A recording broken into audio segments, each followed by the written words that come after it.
కవిత Delhi high court తీర్పును సవాల్ చేస్తూ వేసినటువంటి సుప్రీంకోర్టులో వేసినటువంటి అప్పీల్ ఏదైతే ఉందో రేపు విచారణకు రాబోతుంది. బహుశా రేపు కవితకు బెయిల్ దక్కే అవకాశాలు ఎస్ మా ప్రతినిధి రామకృష్ణ ఫోన్ లైన్లో జాయిన్ అవుతున్నారు ఢిల్లీ నుంచి. రామకృష్ణ, రేపు కవిత బెయిల్ పిటిషన్ అంశం విచారణకు వచ్చే అవకాశాలు కనిపిస్తున్నాయి. ఏం జరగబోతుంది? రేపు కవితకు బెయిల్ దక్కేనా? ఇక కవిత బెయిల్ పిటిషన్ కి సంబంధించి రేపు వాదనలు జరగబోతున్నాయి సుప్రీంకోర్టులో. చాలా ఉత్కంఠభరితంగా ఉంది సిచ్యువేషన్ చూసుకున్నట్టుగైతే. కవితకు బెయిల్ వస్తుందా రాదా అనే ఆందోళన శ్రేణుల్లో ఉంది. మరి తాజా పరిస్థితి కానీ మనం కానీ గమనించినట్టుగైతే కవిత బెయిల్ వచ్చే అవకాశాలే ఎక్కువ ఉన్నాయని తెలుస్తుంది. ఎందుకంటే దాదాపుగా 5 నెలలకు పైగా ఆమె జైల్లో ఉన్నారు. 90 రోజులకి మించి ఉంటే కంపల్సరిగా డిఫాల్ట్ బెయిల్ వచ్చేయాలి. మరి ఈ నేపథ్యంలో బెయిల్ పిటిషన్ సంబంధించి ఇప్పటికీ చాలా మంది ఈ లాయర్లు కూడా ఇప్పటికే వాళ్ళ ప్రయత్నం చేస్తున్నారు. అయితే ఈ బెయిల్ కి సంబంధించి సిబిఐ అలాగే ఎన్ఫోర్స్మెంట్ డైరెక్టర్ ఇద్దరు కూడా అబ్జెక్షన్స్ చాలా చేస్తున్నారు. కవితకు బెయిల్ ఇవ్వద్దు, కేసు పూర్తిగా ఆమెను విచారించాల్సి ఉంది అని చెప్పి. అయితే ఆమె ఇన్ఫ్లుయెన్స్ చేస్తారు బయట సాక్షులను కూడా చెప్తున్నారు.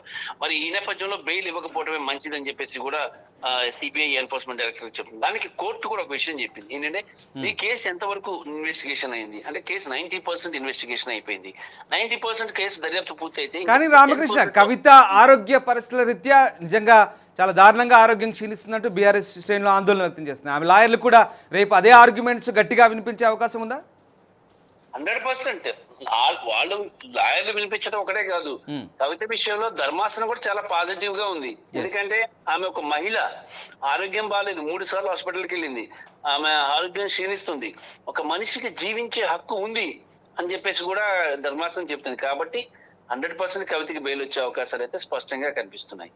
రైట్. అలాగే ఇవాళ కేటీఆర్ వస్తున్నట్టుగా తెలుస్తోంది. కొంతమంది పార్టీ ఎమ్మెల్యేలు కూడా ఆయన వెంట వస్తున్నట్టు తెలుసు. ఇది ఒక సమాచారం మాత్రమే మనకు కేవలం. అంటే ఒకవేళ కేటీఆర్ కనుక ఇదంతా కూడా ఒక రాయబార ప్రయత్నం అనుకోవచ్చా? పార్టీ ఢిల్లీ పెద్దల్ని ప్రసన్నం చేసుకునేందుకు ఇది ఒక యాంగిల్లో మనం ఆలోచించాల్సి ఉంటుందా?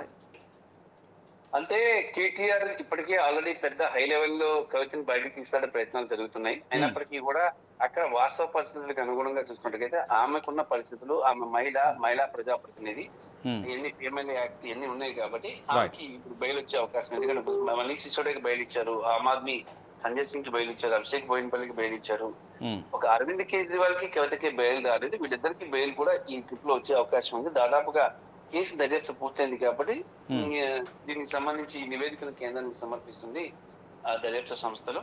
దాని ప్రకారం ఫర్దర్ యాక్షన్ అయితే ఉంటుంది. అసలైన తొలి వెలుగు. ఫాలో వాట్సాప్ @తొలి వెలుగు అఫీషియల్.